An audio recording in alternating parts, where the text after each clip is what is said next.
Charles Marat sur le sujet La vie sourit aux imbéciles. Il plaidera le fond. Charles, tu disposes de 7 minutes. 7 minutes. Oui, je plaiderai le pour. Mais entendons-nous bien sur ce que signifie plaider le pour.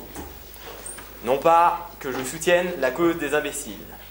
Non pas que je sois pour que la vie sourie aux imbéciles. Non pas que je sois pour une sorte de compensation de la vie pour cette population que la fatalité de la vie a fait naître stupide et qui est restée stupide. Non, non, non.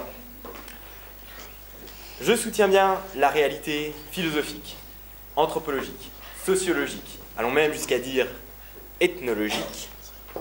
Ça va, personne ne se pose de questions ici, c'est-à-dire qu'il n'y a pas d'esprit dans la salle. Selon laquelle cette population que nous appelons imbécile voit la vie lui sourire. Et pour appuyer mon propos, je commencerai immédiatement par citer la Sainte Bible dans un passage dédié à notre cher Pierre-Emmanuel Saint-Esprit qui est absent aujourd'hui. Heureux sont les saints d'esprit. Le royaume des cieux leur est ouvert. Mais face à une question d'un si haut degré philosophique, même si la réponse nous intéresse tous, c'est d'abord la démarche intellectuelle qui conduit à une telle conclusion qui doit nous intéresser.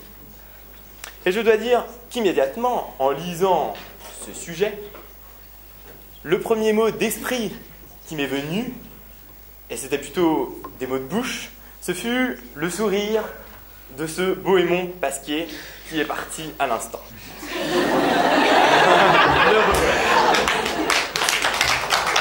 Et puis, en y réfléchissant un peu plus, je me suis dit que ça ne répondait pas à la question « la vie sourit-elle aux imbéciles ?», mais plutôt « les imbéciles sourient-ils à la vie ?» Et puis sur ce point, j'ai re-regardé le 13h et je me suis rendu compte que Martine Aubry avait longuement répondu à la question et que ce n'était pas la peine de revenir dessus.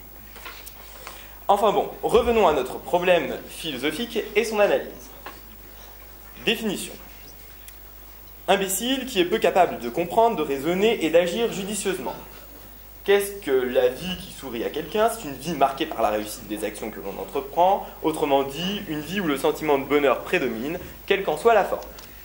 D'où la problématique très profonde correspondante à ce problème. L'imbécile est-il heureux? Plan en 3 parties. Grand 1. L'imbécile est heureux car il possède le regard naïf du novice qui ne comprend pas. Grand 2. L'imbécile est toujours trop heureux du point de vue de celui qui l'observe. Grand 3. L'imbécile voit la vie lui sourire car il est aveuglé par sa stupidité. Autrement dit, je résume mon plan en 3 parties. Grand 1, Jonathan Lee. Grand 2, moi. Grand 3, Margot Vieux. Conclusion. N'anticipons pas trop, mais me voilà bien entouré.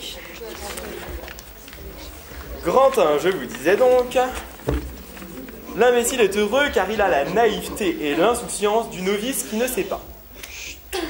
L'imbécile est celui qui n'est pas intelligent, celui qui ne privilégie pas l'exercice de l'intelligence, en somme, et ne remet rien en question, vit presque instinctivement. D'ailleurs, on qualifie souvent de bêtes ces personnes stupides en les rabaissant à un niveau inférieur, celui de l'animal. Or, contradiction, le bonheur n'est-il pas justement dans une dépossession de toute préoccupation qui trouble l'âme? C'est-à-dire, dans le cas de l'imbécile, n'est-il pas celui qui est en totale béatitude?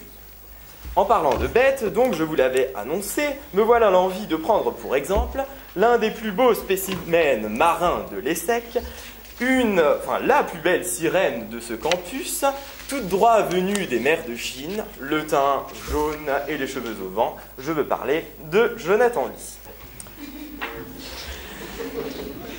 Vous ne nierez pas qu'il est ici heureux comme un poisson dans l'âge de eau. Et si notre gros poisson n'a pas vraiment trouvé le repos de l'âme, le voilà en tout cas en totale béatitude devant ses photos de profil Facebook. Heureux les simples d'esprit, le royaume de Chine lui rouvre ses portes.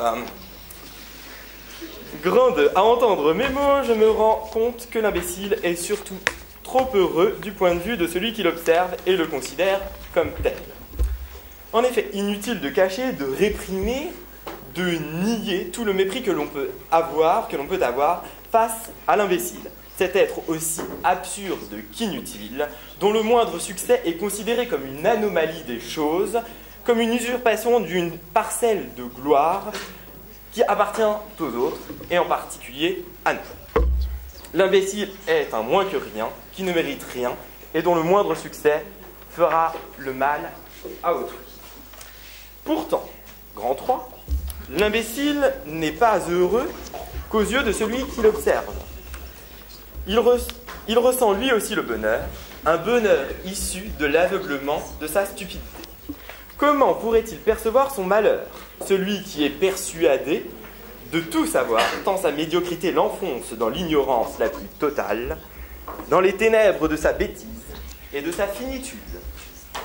Des proches disaient « Je suis suffisamment intelligent pour savoir que je ne suis pas un imbécile. » Terrible vérité.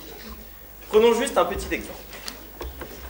Qui ne se souvient pas ici, parmi les présents au déballon, du fameux « C'est gagné, c'est gagné »